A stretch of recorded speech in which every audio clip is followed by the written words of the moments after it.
Nederland. Een schitterend land. Het land van onze voorouders. Het land. This is the election campaign video of the far-right Dutch Freedom Party. Ons enige vaderland. Unsurprisingly, they believe in freedom, independence and the future. Van onze onafhankelijkheid. On Brexit, they say the British did it, and the Americans did it too. Mark Rutte.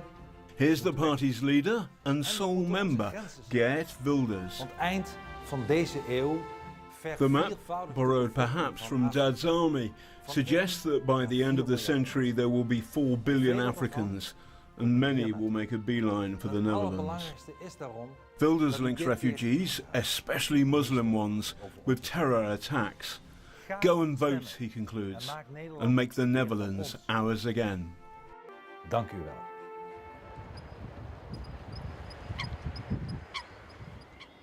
Wilders is a hard man to track down, but if you go down to the Dutch Parliament, you might be in for a big surprise.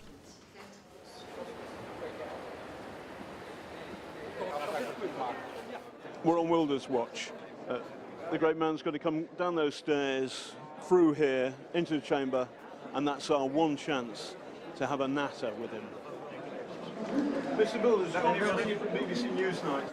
Are you going to do to Holland what Mr. Trump is doing to America? Well, you know, I am no Mr. Trump. I'm my own man and my own party in my own country. But indeed, there is what I call a patriotic spring going on. We saw the beginning of it with Brexit, that even though the political elite was making sure that the people were afraid to vote in favor of leaving the European Union. And the people did, in the majority. We saw in the United States that despite all the rhetoric of the elite, Mr. Trump won the election. I hope I can repeat the same thing, because once again, the people want to be in charge again. It's not only America first, it's also Holland first, and that's what I try to accomplish. Some people say that you're a bit of a fascist, though. Some people say that. Well, don't listen to those people. Some of them, but it's totally untrue. Wilders' hostility to Islam has led to death threats, so he's guarded by the police around the clock.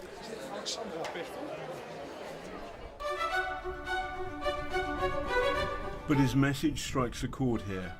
Around 1 in 5 Dutch voters are expected to plump for the Freedom Party on March 15th. In The Hague, I hit the pedals to find out why.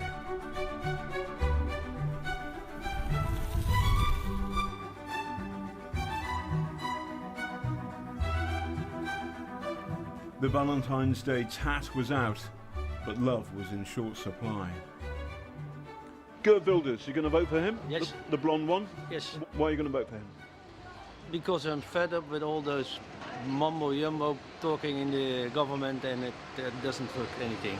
They say, look what we have done, what we have done. There's a lot of people who have not enough money to get around. When I was young, Holland was the most open and tolerant society. Yes. Something's changed. Why is that? Because we have a small country, and then there's an explosion of people. Too many children, too many people who, they have to help him, but it's full. We are full. You understand? He's looking where the people are angry about, and he's saying exactly what they want to hear. Because he's saying things like our older people have to get good medical care. He's saying something, but he's not going to do it, because the only thing he's doing is talk bad about the Muslims and give them the blame for everything. But most people don't trust the other politics, so they want to trust him to see what he's going to do. Then a strange thing happens. Wilders must have liked my robust approach, as I get a phone call inviting me for a formal interview. Hello. Geert Wilders, when did you last go for a walk on your own? On my own? Well, that's something like, 12, 13 years ago. All on my own, drive a car, go do some shopping, or empty my own mailbox at home.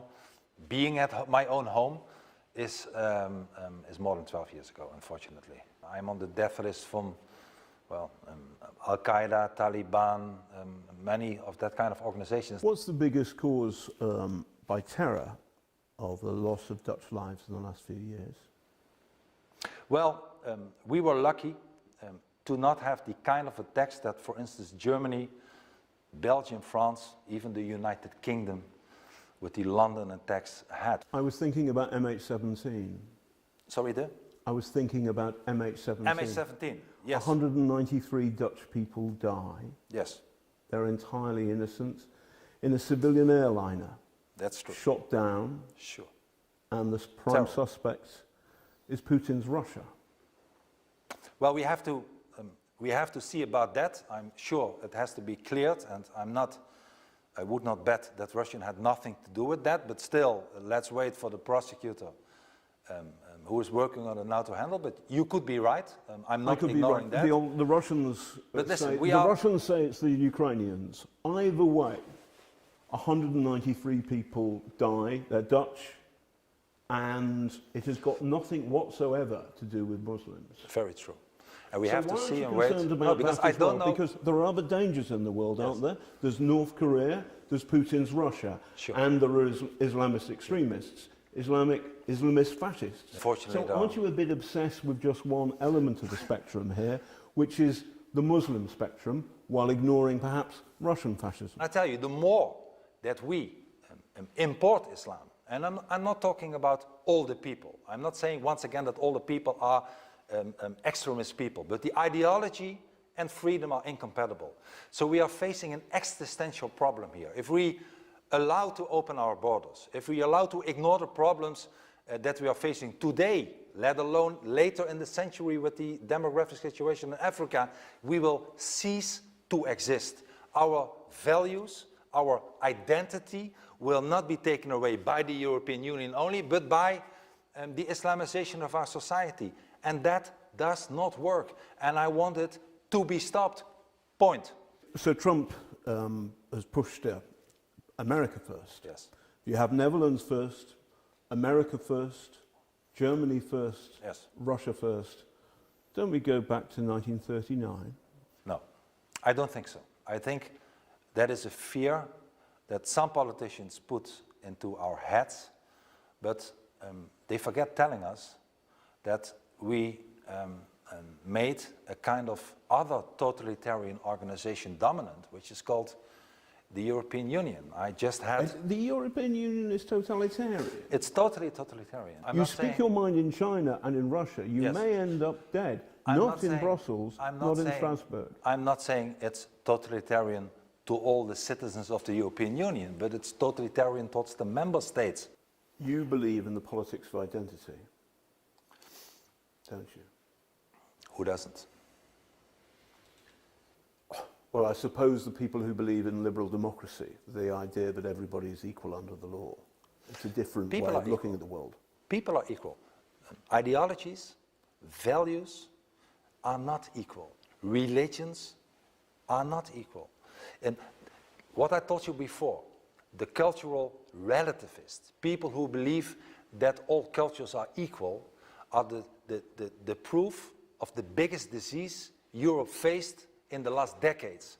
Cultural relativists who say Islamic culture is the same as Christianity, allow them and don't demand from them to integrate and to assimilate. This is the worst thing that has happened to us. Many Dutch find his views not just repellent but dangerous. So will Geert Wilders take power on March 15th? Probably not, as the mainstream parties will do their best to block him. But there's no doubting this man is changing what was once the most liberal country in Europe into something quite different.